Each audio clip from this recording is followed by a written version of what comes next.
సమస్యల్ని చూసి చలించిపోయి నేను రాజకీయాల్లోకి వచ్చి ప్రజలకు సేవ చేయాలి తప్ప మామని చూసి నేను రాజకీయాల్లోకి రావాలి అని అనుకోలేదు.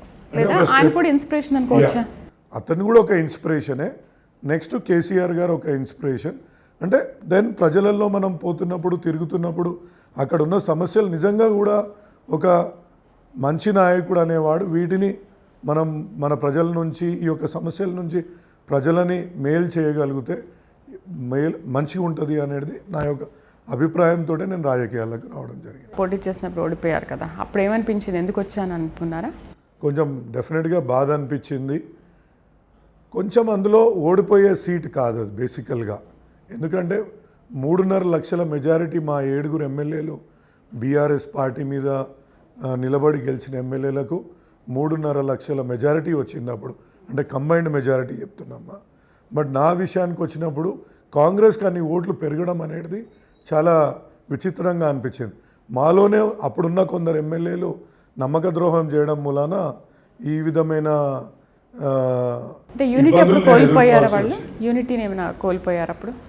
యూనిటీ అనే కంటే అప్పుడే మల్లారెడ్డి గారికి మంత్రి పదవి ఇవ్వడం, సేమ్ నాకు ఎంపీగా ఇవ్వడం కొందరు ఎమ్మెల్యేలకు రుచించలేదు.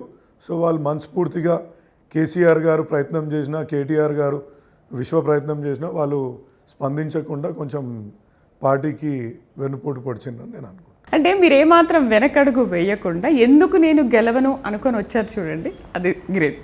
ఒకటి ఓడిపోయాక ఒక కసి పెరిగిందమ్మా. సో ఈ విధమైన సిచ్యువేషన్ నుంచి రేపు కూడా మళ్ళీ నిలబడ్డప్పుడు మన వాళ్ళు ఎవరన్నా మోసం చేసినా దాన్ని తట్టుకొని ఏ విధంగా నిలబడాలా. సో అప్పటి నుంచి నేను ఒక కార్యక్రమం మొదలుపెట్టిన, ప్రజలకు ఏ విధంగా అందుబాటులో ఉండాలా, ప్రజాక్షేత్రంలో ఏ విధంగా పోవాలా.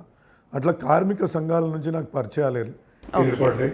ఒక 5 కంపెనీస్లలో మన రాణే ఇంజన్ వాల్స్ అని, శాంత బయోటెక్ అని, అదేవిధంగా ఎంటీఆర్ అనే కంపెనీస్లలో ఉదాహరణకు చెప్తున్నా, షీలా ఫోమ్స్ అనే కంపెనీలలో పోటీ చేసి అక్కడ గెలవడం జరిగింది.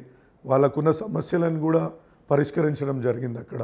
సో అదేవిధంగా ప్రజలకు అందుబాటులో ఉంటూ నేను చెప్పాను కదా ఇంతకుముందు ఉన్న సమస్యలను వాటిని ఏ విధంగా అధిగమించాలా, వాటిని పబ్లిక్కి ఏ విధంగా సేవ చేయగలగాల అనే కార్యక్రమం కూడా తీసుకొని ముందుకెళ్ళడం జరిగింది. దాంతో ఒక ప్రజలలో కూడా ఈయన ఈ విధంగా పనిచేస్తాడు అనే ఒక నమ్మకము. అంటే మల్లారెడ్డి గారు అల్లుడు కాబట్టి ఆయనకు అప్పుడు ఫస్ట్ టైం టికెట్ వచ్చింది. బట్ సెకండ్ టైం ఆ విధంగా అనిపించుకోవద్దు.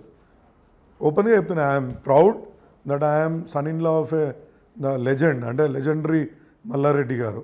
అంటే ఒక పాల వ్యాపారం నుంచి చేసి అంత గొప్పగా ఎదిగిన వ్యక్తికి అల్లుడు కావడం నా అదృష్టంగా భావిస్తాను. But at the same time నా యొక్క బ్రాండ్ కూడా ఎస్టాబ్లిష్ చేసుకోవాలని నేను ప్రయత్నం చేశాను. కానీ ఏంటి మీ ఇద్దరికి పడదన్న రూమర్స్ ఉంటాయి బయట, మీ ఇద్దరికి అసలు పడదు అందరూ చెప్పుకుంటారు. మేము మామ అల్లుళ్ళమే కదా ఎండ్ ఆఫ్ ద డే.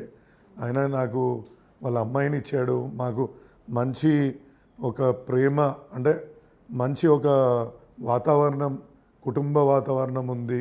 మేము ప్రతి పండుగ కలుసుకుంటాము.